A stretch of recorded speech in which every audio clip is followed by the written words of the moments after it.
बिस्मिल्लाहिर्रहमानिर्रहीम। अस्सलाम वालेकुम व्यूअर्स, मैं हूं आपका होस्ट इकबाल आरिफ नकवी और आप इकोनॉमिस्ट पॉइंट देख रहे हैं। नाजरीन, क्लासिकी मकतब फ़िक्र या प्रोफेसर एडम स्मिथ की तरफ से जो इल्म मुआशियत की डेफिनेशन की गई थी, उस पर बहुत सारे मुफक्करीन ने इतराज़ात उठाए। इसी तनाज़ुर में एक new classical school of thought या न्यू क्लासिकी मकतब फ़िक्र सामने आया, जिसके फाउंडर प्रोफेसर अल्फ्रेड मार्शल हैं। प्रोफेसर अल्फ्रेड मार्शल ने 1890 में प्रिंसिपल्स ऑफ इकोनॉमी के नाम से एक किताब लिखी, जिसमें उन्होंने इल्म मुआशियत की डेफिनेशन प्रोफेसर एडम स्मिथ की निस्बत मुख्तलिफ की।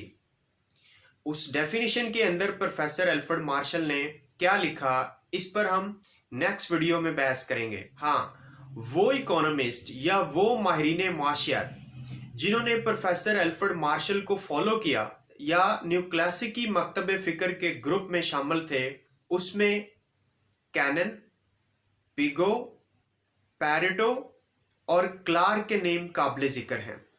वीडियो आपको अच्छी और इन्फॉर्मेटिव लगी है तो लाइक करके शेयर कीजिए। चैनल पर नए हैं, सब्सक्राइब नहीं किया तो सब्सक्राइब करके बेल आइकन प्रेस कर लें, ताकि आपको आने वाली तमाम रिलेटिव और इन्फॉर्मेटिव वीडियोस के नोटिफिकेशंस मिलते रहें। अपना ख्याल रखिएगा। अल्लाह हाफिज़।